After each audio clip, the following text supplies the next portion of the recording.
ओम शांति। परम पिता परमात्मा शिव भगवान प्रतिदिन तो मुरली शुणाउछन्ते तांका महावाक्य अमूल्य। आज बाबा विधि रे सिद्धि प्राप्ति किपरि से विषय रे जणाइछन्ते। आमे तो निजको आत्मा बोली भाबिबा, परमात्मा जो है जैसा है से जेमिति तांकर रूप तांकर धाम कर्तव्य सबु गुड़ी को सेई आकुरेट हिसाब रे आमे चिंता करिबा, तांको सहित जोगयुक्त रहिबा।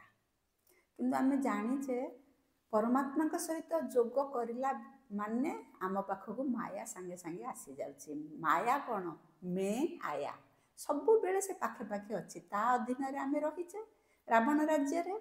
किंतु परमात्मा का पाखको जिबा माने तार जने ग्राहक कमी जाउची, से सेति पई सबु बेले बड़ हैरान करूची। तेणु आमे देह दुनिया कौन सी नाम रूप रे आमे लटकिबानी कि अटकिबानी। सेई बाबा एक परम पिता परमात्मा मोर साथी मोर पिता एक दूसरा ना न कोई एई पळी भावना रे आमे तांको सहित जोग करिबा। सब बेले दिल साफ रहिबो, सब बेले बुद्धि जानिचे आमे व्याघ्र दुग्ध पाई स्वर्ण पात्र दरकार। प्रथमे बुद्धि आमर क्लियर हेले तो भगवान सहित जोगयुक्त हो पारिबा ना। तेणु एते गुड़ाए उपाय बतैछन्ति, से उपाय को आमे अवलंबन करिबा, जा फल रे विधि रे आमर सिद्धि प्राप्ति हेबो। भगवान सहित आमर जोग लागिबो, तांकर अविनाशी धन संपत्ति आमे पाई पारिबा, मालामाल होई पारिबा, नररु नारायण नारीरु श्रीलक्ष्मी हेबा। बा सत्य जुग रे एई राजयोग बल रे विष्णु रूपे रहिबा, बा सेठारे महाराजा महाराणी हेबा। बाबा आज ब्रह्मा बाबांकर विभिन्न आमे ज्ञानर देबा पई ज्ञान देबा पई यथार्थ ज्ञान पई यथार्थ रूपर व्यवहार करंती, बा यथार्थ नाम रे व्यवहार करंती। जेमती ब्रह्मा बाबा को केतबेले माता केतबेले पिता केतबेले दादा आमे भाबुछे। से होउछन्ती आकारी, शिव बाबा निराकारी। से ब्रह्मा बाबा हेले आमर अलौकिक पिता, शिव बाबा हेले पारलौकिक पिता। बेले बेले ब्रह्मा बाबा को माता केबे पिता केबे भाई जो कहूचे, काहेकि कहूचे ब्रह्मा मुख वंशावली आमे हेले ब्राह्मण। शिव बाबांकर महावाक्य ब्रह्मा बाबा मुख द्वारा ही आमे शुणुचे। तेणु आमे द्विज होचे, आमर द्वितीय बार जन्म होउचे, आमे मुखरु जात होइके मुख वंशावली ब्राह्मण होचे। तेणु से आमर माता पिता। दादा केमती आमे हेले, से केमती दादा आमर हेले ना, से होउछन्ती शिव बाबांकर श्रेष्ठ संतान, ज्येष्ठ श्रेष्ठ संतान। तेणु से आम समस्तंकर बड़ भाई। निराकार शिव बाबा को आमे जोग लगोचे, ब्रह्मा बाबा जरिया रे आमे तांको जानिलु, तांको ज्ञान पाउचे। तेणु शिव बाबा सब बेले बाबा, बेले बेले भी से निजको दादा बोली कहती, माने तुमर great great grand father Shiv Baba कहती निजको। आमे ब्रह्मा ये जो आम आत्मा आत्मा जितेबाला आमर शरीर छाड़ी दउची कुआडे जाउची। आत्मा तो शरीर छाड़ी देले शरीर रहीगला घरे बा मर्त्यधाम रे शरीर रहिला, आत्माटा कुआडे जीव। आत्मा केबे हेले शरीर छाड़िले परम धाम को बा षष्ठ महतत्व को जाए नाही, एई आकाश तत्व भितर रहे। देह दुनिया को से छाड़ीदेला, तार जेते पार्थिव संपत्ति सबू से छाड़ी चलीगला। तेणु आत्मा तार शरीर परिवर्तन करने अर्थ तार आम जमी पोशाक परिवर्तन करुचे, सेमती से गोटे शरीर छाड़ी आउ गोटे शरीर संधान रे गला, आउ गोटे शरीर पाइला। यही शरीर रू से बंधन मुक्त होला, पुणी अन्य शरीर से बंधन युक्त हेब। तेणु आत्मा गला बेले संस्कार नहीं जाउची, आउ संपत्ति किछि नउनी। तेणु आम संस्कारटा को आम सब बेले जे भल संस्कार रखिबा, श्रेष्ठ कर्म करबा, बाबा सहित सब बेले स्मृति रखी तांको गुण ज्ञान शक्ति रे आत्मा को बलशाली करिबा, जहाँकि पर जन्म रे सुख शांति आनंद रे रही पारिबो। ए जो नुआ दुनिया पुराना दुनिया आमे कहूचे, कली शेष हब, सत्य जुग आसीबो, सब समस्त आमे कहूचे। ये कली रु ସତ୍ୟ ଆସିବା ପାଇଁ ବା ସତ୍ୟରୁ କଳିଯୁଗ ହେବା ପର୍ଯ୍ୟନ୍ତ ହେଲା 5000 ବର୍ଷ। ଆସ୍ତେ ଆସ୍ତେ ଧୀରେ ଧୀରେ ଆତ୍ମାମାନେ ନିଜର କଳା ହରଣ କରିବାରୁ ପତିତ ହେଇଯାଉଛନ୍ତି। ତେଣୁ କଳି ବା ଆକୁ ବି ଆମେ ଲୌହ ଯୁଗ କହିପାରିବା, ସତ୍ୟ ଯୁଗକୁ ସତ୍ୟ ଯୁଗ ବା ସୁବର୍ଣ୍ଣ ଯୁଗ କହିପାରିବା। ଏମିତି ଗୋଟେ ପରିବର୍ତ୍ତନ ହେଉଛି। ସୃଷ୍ଟିର ବୀଜ ସ୍ୱରୂପ ହେଉଛନ୍ତି ସ୍ୱୟଂ ପରମପିତା ପରମାତ୍ମା। ତେଣୁ ସେ ହିଁ ଏ ଜ୍ଞାନ ଦେଇପାରୁଛନ୍ତି, ଅନ୍ୟ କେହି ଏ ଜ୍ଞାନ ଜାଣିନାହାନ୍ତି ବା ଦେଇପାରିବେ ନାହିଁ। ସେ ଯେହେତୁ ସୃଷ୍ଟି ରଚୟିତା, ସୃଷ୍ଟିର ସବୁ କଥା ଜାଣିଛନ୍ତି। ସେଇ ଜ୍ଞାନ ଦେଇକି ଆମମାନଙ୍କୁ ବା ବ୍ରାହ୍ମଣ ସନ୍ତାନମାନଙ୍କୁ ତ୍ରିନେତ୍ରୀ, ତ୍ରିଲୋକୀନାଥ, ତ୍ରିକାଳଦର୍ଶୀ କରାଉଛନ୍ତି। ଖାଲି ତ୍ରିନେତ୍ରୀ ତ୍ରିକାଳଦର୍ଶୀ ଭାବିଦେଲେ ହେବନି।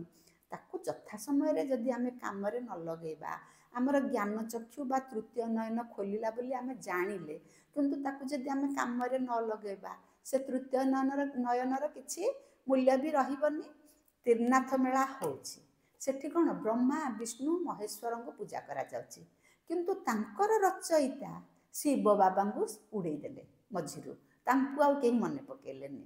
କିନ୍ତୁ ପ୍ରକୃତରେ ତ୍ରିମୂର୍ତ୍ତି ଶିବ ଭଗବାନ, ସେ ଏଇ ତିନି ଦେବତାଙ୍କ ଦ୍ୱାରା ସୃଷ୍ଟିର ରଚନା ବା ସ୍ଥାପନା, ତାପରେ ବିନାଶ, ତାପରେ ପାଳନା କାର୍ଯ୍ୟ କରାଉଛନ୍ତି।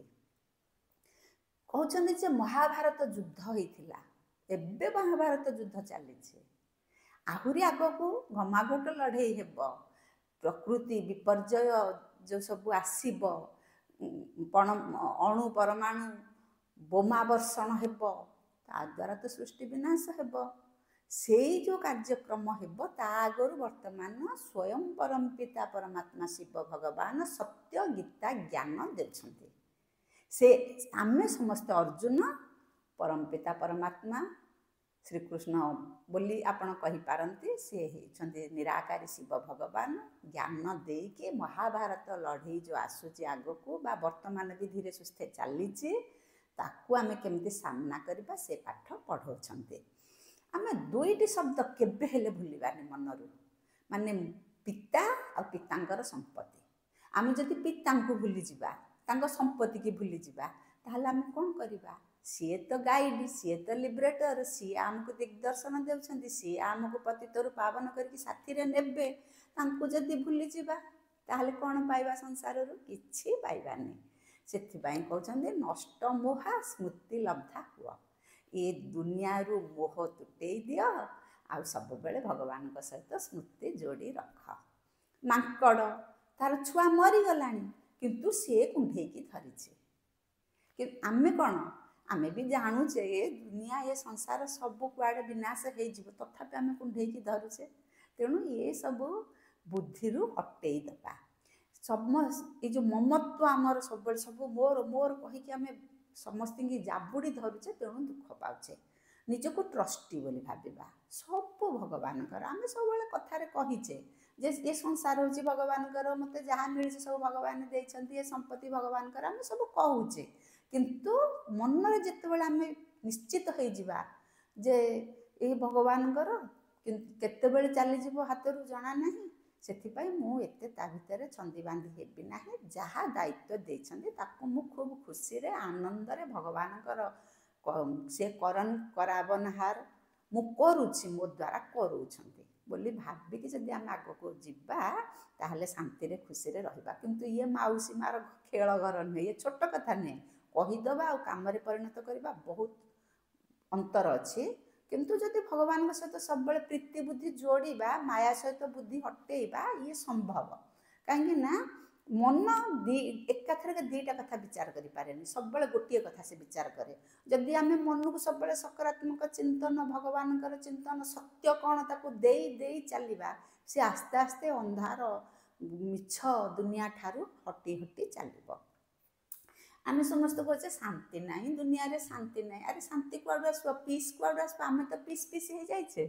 ଇଏ ଘରେ କେତେ ଲୋକ ରହିଛେ, ତା ମନ ଅଲଗା, ୟା ମନ ଅଲଗା, ମାନେ ଧର୍ମରେ ଅଲଗା ମତାନ୍ତର, ମନରେ ମତାନ୍ତର, ଭାଷାରେ ଭାଷାନ୍ତର ସବୁ ତ ବିଭିନ୍ନ ପ୍ରକାର ଚାଲିଛି। ତେଣୁ ଏକତାରେ ତ ଶାନ୍ତି, ଏକ ହେଲେ ଶାନ୍ତି, ଆଉ ବିଭିନ୍ନତାରେ ତ ଅଶାନ୍ତି ରହିବ। ତେଣୁ ଶାନ୍ତିର ଦୁନିଆ ସ୍ଥାପନ ଚାଲିଛି।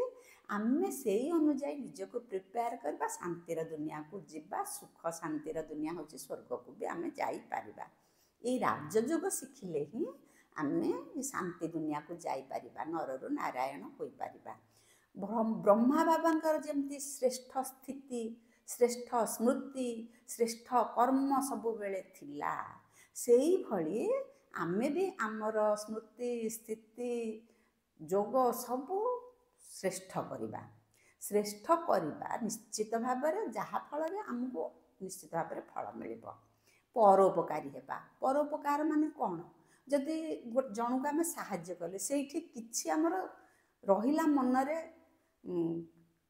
ସ୍ୱାର୍ଥ, ତାହେଲେ ସେ ପରୋପକାର ନୁହେଁ। ନିଃସ୍ୱାର୍ଥ ସେବା ହେଲେ ସେ ହେଉଛି ପରୋପକାର। ଆମେ ପରୋପକାରୀ ହେଲେ ମନକୁ ମନ ଆମର ମନ ସରଳ ହୋଇଯିବ, ଆମର ସହନଶୀଳ ଶକ୍ତି ଆସିବ। ପୁଣି ବାବା ଆଜି ଆଉ ଗୋଟେ କଥା କହିଛନ୍ତି।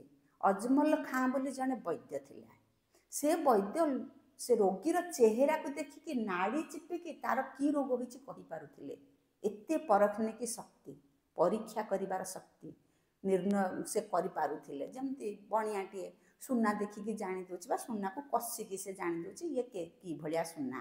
ସେମିତି ଆମେ ଜ୍ଞାନ ତ ଦାନ କରିବା ସବୁବେଳେ। ବାବା କହୁଛନ୍ତି ପରିଚୟ ଦିଅ, ପରିଚୟ ଦେବା, କିନ୍ତୁ ଯାହାକୁ ଆମେ ପରିଚୟ ଦେଉଛେ ସେ କେତେ ଦୂର ଗ୍ରହଣ କରୁଛି, ତାର ମନ, ବୁଦ୍ଧି, ସଂସ୍କାର, ବିଚାର ସବୁକୁ ଆମେ ପରୀକ୍ଷା କରିବା। ମନ ଭିତରେ କେମିତି କଥା କହିଲେ ତାକୁ ତୀର ଲାଗିବ, ଆମ ଶବ୍ଦର ଏତେ ପାୱାର ରହିବ ଯେଉଁଟାକି ତାକୁ ଆକର୍ଷଣ କରିବ। ସେଇଭଳି ବୁଦ୍ଧି ବିଚାର କରିକି ଆମେ ଭଗବାନଙ୍କର ବାଣୀଟାକୁ ଶୁଣେଇବା।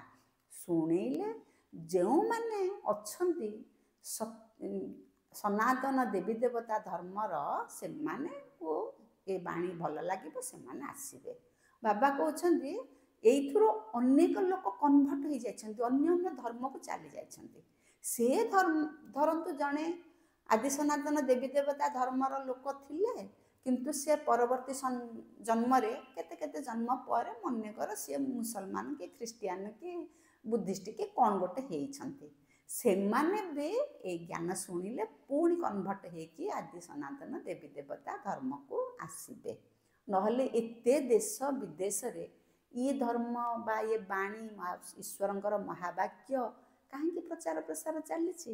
ନିଶ୍ଚିତ ଭାବରେ ଦେଶ ବିଦେଶରେ ବି ଏଇ ଆମ ଆଦି ସନାତନ ଦେବୀ ଦେବତା ଧର୍ମର ଆତ୍ମା ରହିଛନ୍ତି। ତେଣୁ ଆମେ ସମସ୍ତେ ନିଜକୁ ଭାଗ୍ୟବାନ ବୋଲି ଭାବିବା। ଆମେ ଭାରତ ଭୂମିରେ ଜନ୍ମ ହୋଇଛେ, ଆମେ ସ୍ୱର୍ଗରେ ନିଶ୍ଚିତ ଭାବରେ ଜନ୍ମ ନେବା, ଏଇ ଭାବନା ରଖିବା। ଆଜିର ସ୍ୱମାନ ଆମେ ନେବା, ମୁଁ ବ୍ରହ୍ମା ବାବାଙ୍କ ପରି ସର୍ବସ୍ୱ ତ୍ୟାଗୀ, ସରଳ, ସହନଶୀଳ ଆତ୍ମା ଅଟେ।